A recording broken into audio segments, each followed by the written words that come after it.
One of the number one reasons why women struggle with dating and relationships today is that they choose men who are not ready for anything real.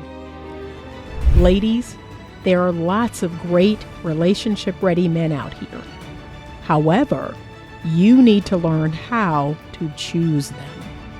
I wrote this book to teach you how to do just that. Get your copy of Choose Well, a simple formula to determine the best man for you on Amazon today. Good Saturday morning. Whew. I'm off to a later start than I normally get on Saturday, but I don't have a 9 o'clock client. And I just wanted to jump on and talk with you about something that I probably don't talk enough about, but this is not a mental health platform. This is my dating and relationship platform, but every now and again, I like to talk about mental health. I mean, I am a therapist. I like to talk about mental health. I like to talk about mental health diagnoses. And one of the things that I've been working with a lot of clients on lately is the idea behind mental health diagnoses being temporary. And I get a lot of pushback about this, a whole lot. There's a whole lot of people out there that, and you know what's not helping? Social media is not helping. You have a lot of people on social media that are making mental health content, a lot. Like if I wanted to truly blow up my channel, all I would have to do is make more mental health content. But you have a whole lot of people on Instagram, on Facebook, on TikTok especially, making mental health content and talking about mental health.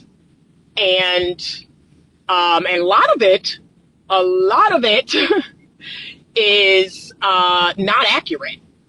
A lot of the mental health content is actually not accurate. It is fueling this need to have a diagnosis. It's fueling people's need for certainty, and they want to put a label on things. People love labels. So, that's my concern about social media and mental health and the use of therapeutic language outside of the therapy practice.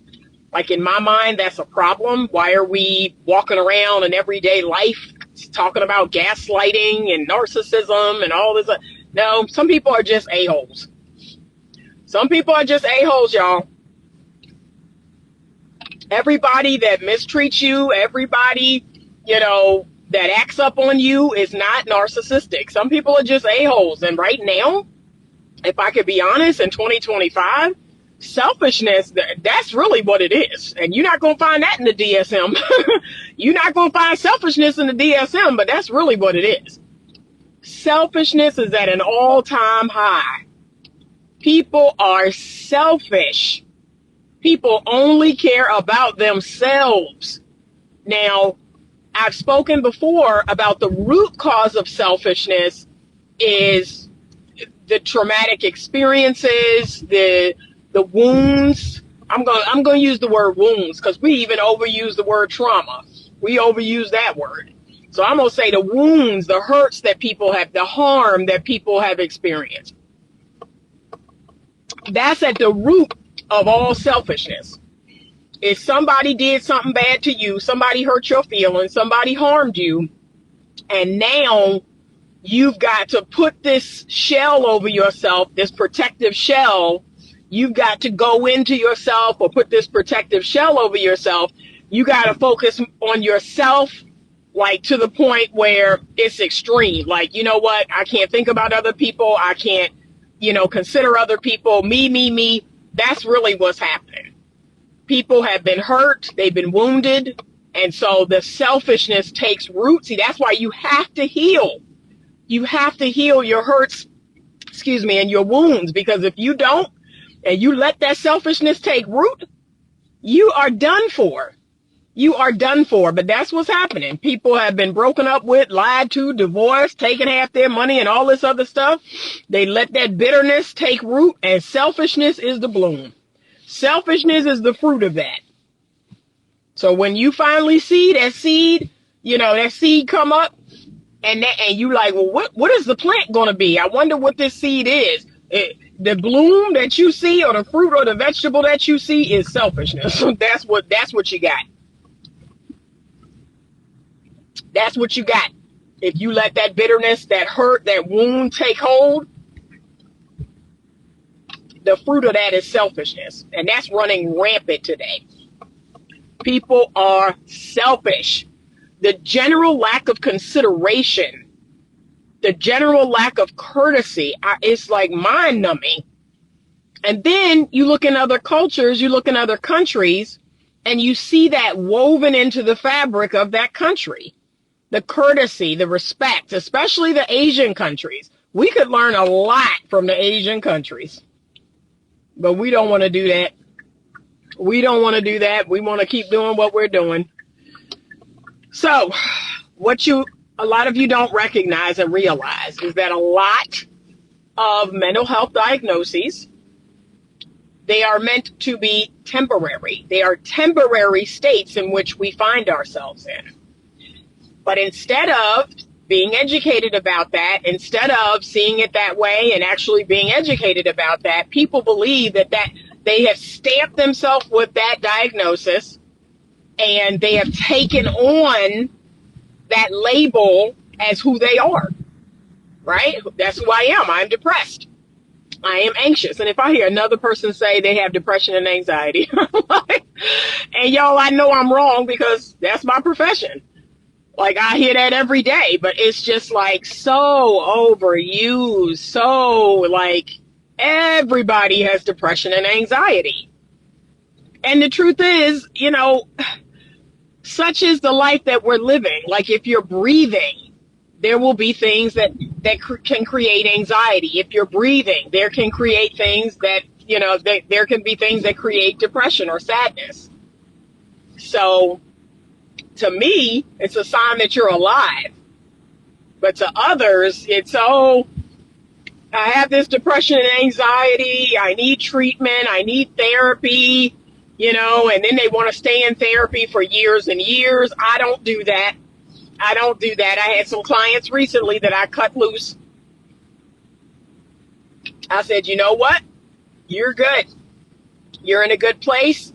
We're going to, end our sessions because you're in a good place. We're sitting here, we're having coffee, we're just talking about the weather, or, nothing clinical, because you're in a good place. But they want to hold on to, the diagnosis, and they think it's permanent. No, it's not. These are states that everyone's going to go in and out of.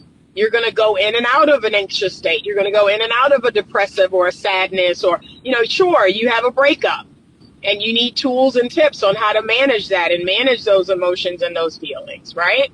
Sure, you're anxious about, a new relationship, or you're anxious about a new job, or you're anxious about moving. Okay, that is a normal, healthy response to those type of life stressors. And remember, life stressors can be on a continuum scale of something you feel that's negative, right? And it can also be something on a continuum scale of something you feel is actually positive. There are positive things happening in our life that still cause stress. We call it eustress. Okay? So getting married, having a baby, all those things can cause stress, and that they're not bad things.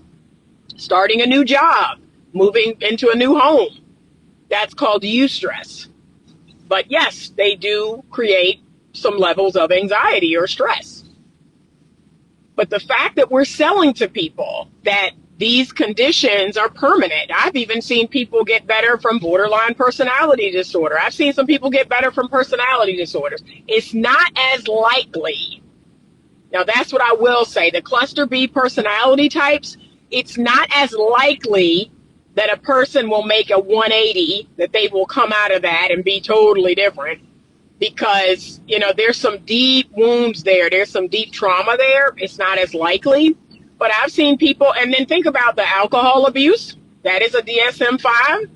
The alcohol abuse, the alcohol misuse. There are plenty of people who recover from alcoholism. There are plenty of people who recover from cannabis use disorder. there are plenty of people, drug addicts, who recover from using drugs. That is not a permanent state. That's not a permanent diagnosis that you're going to have stamped on you forever.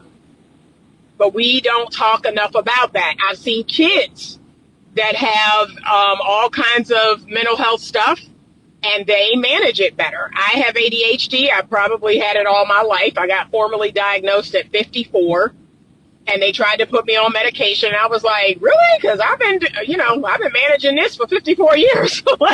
like, that's not going to happen, right? I've been managing it for 54 years. So clearly, it's not a diagnosis that is impeding me. I mean, I have 3 degrees. I have 2 businesses. I own a home. I own a car. I have a family. Like, clearly having ADHD has not held me back at all. If anything, I would say it's my superpower. So what I am not liking, what I'm seeing out here and I'm not liking is, again, the labeling. And then we're all but using it as a disability. That I'm really not liking. I'm really not liking this idea that, oh, I have ADHD, I'm disabled. I really don't like that. I really don't like that. Oh, I have depression, I'm disabled. Oh, I have anxiety, I'm disabled. Oh, I have OCD. I really don't like that. I really don't. I think we're going in the wrong direction. And, a lot of younger millennials, Gen Zs, again, they're using the DSM-5 like they're weaponizing it. They're weaponizing the DSM-5. They're weaponizing these diagnoses. They're using it as an excuse to not perform, to not have a normal life or do the things that normal people do. Like, we truly, in our country, like, if I'm being honest, it's like our true sickness is that we have too much. Our true sickness is that life is too easy. That's the diagnosis everybody should have. You have it too easy. Life is too convenient. That is really the problem. Okay? So the fact that you want to use these diagnoses and you can't do nothing, you can't go nowhere, I have social anxiety, I can't go nowhere. Well, guess what the cure is? For you to go out and go somewhere. See, we're using it as an excuse to not do anything, to not go anywhere. We don't want to do the things necessary to make it better, to make our lives more manageable. Like, that's a problem to me. And, oh, I have depression. That's why I can't walk. That's why I can't walk outside. That's why I can't work out. That's why I can't fill in the blank. Fill in the blank. Because I have depression. I have anxiety. Here we go. And what you don't realize is the cure is you walking outside. You going for walks every day. The cure is you getting sun on your skin. The cure is, you moving around, you making friends, you doing things socially, you reaching out to your family and your friends, So, yeah, that's the cure, because it's a temporary state of being. But there are many things in the DSM. That there are some things that are of a deeper, level, schizophrenia, your bipolar disorders. But you know what? If I'm being honest, I've even seen people manage their bipolar disorder really, really well. So again, like, we are using it as an excuse. And we have got to, get stronger. We've got to get stronger. We are built to do amazing things. I mean, think about all the things that our ancestors have done. All the things that our ancestors have done to get us here. You have that same thing in you. You have that same ability in you. And when people act like, they're just so weak, they're just so incapable, I'm like, how do you think we got here? Think about that. From thousands of years ago till now, till the technological age, how do you think we got here? That same thing that they had, that your grandfather, great-grandfather, great-great-great-great-great, all the way back, how do you think my people got here? So at some point, my people endured some form of slavery, some form of Jim Crow, some form of, civil rights movement. And here I am. Here are my kids. How do you think we got here? It certainly wasn't on the back of weak people. It was on the back of resilient, strong people. But now, if I'm being honest, that is my concern. That's my biggest worry, is will we continue to go forward? You have certain people right now who are championing not getting married, not having children. You got certain people right now that their bloodline is not going to go forward.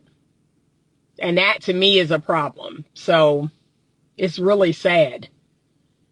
But I wonder that if we're relying on Gen Z, if we're relying on younger millennials or Gen Z or Gen A, the kids coming behind Gen Z, we're in trouble. We're in trouble because they can't do nothing. Most of them can't do nothing. So just understand that, yes, there are treatments, there's medication, which, I mean, if you know anything about me, y'all know how I feel about medication. But there are all kinds of naturopathic treatments. There's all kinds of therapeutic treatments that are not medication, but there is medication. There's all kinds of things that you can do. And if I could be so frank, a lot of this stuff is actually preventable. We don't talk enough about that either.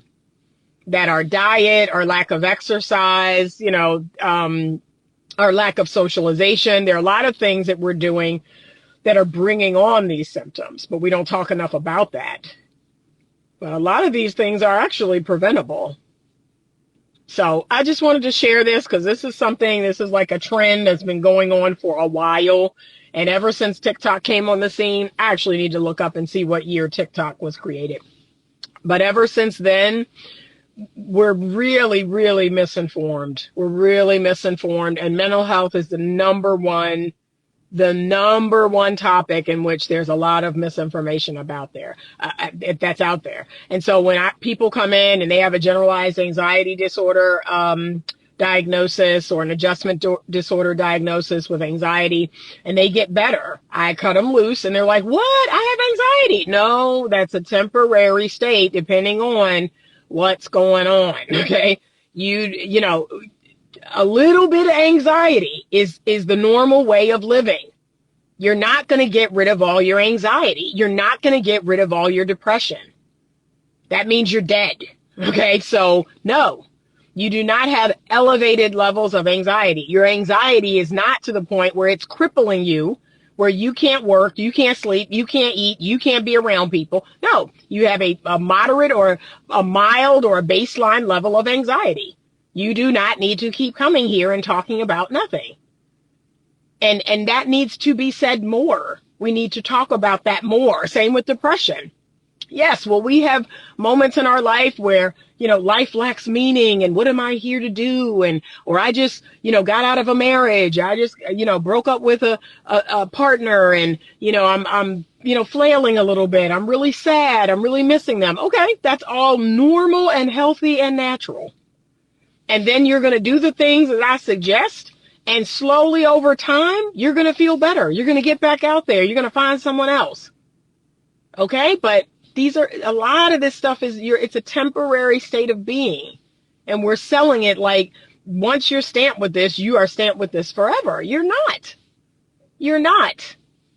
So yeah, I just wanted to share that today. I'm walking in the office. I hope y'all have a wonderful Saturday. It's absolutely beautiful here. When I tell y'all, there are like 5 or 6 different events I'm supposed to be at today. I don't know how I'm going to do it. I got like 5 or 6 events that I told people I was going to show up at. I think not dog and jog. It's an animal event happening today. Then I have an event with my daughter at 1. And then I got to be somewhere around 3 or 4. I got a dinner tonight. I think it's 6:30. I mean, I got stuff. All day today. So get out there in the world. That's the number one piece of advice that I give to everybody, not just to manage your mental health symptoms, but also to find the love of your life. You have to get out there in the world. Okay. A lot of you all aren't going anywhere. You aren't doing anything and you wonder why you feel bad. You have to get out there in the world. And here's the thing. If you are introverted like me, like I go out in the world, but I don't run up and talk to everybody. I do more people watching than anything. The goal is not to see so much as it is to be seen, right? That's the goal. My goal when I go out into the world is to be seen. Right? I'm putting myself in the eyesight of other people. One of those people could be my future husband, right? That's my goal. I'm out of the house. I am officially out in public. I am being seen. Okay? Get out in the world. It shocks me how many people don't do anything and don't go anywhere. So Lord, y'all, please go outside. Okay? Have a great day. Thank you for watching. And as always, stay open to love.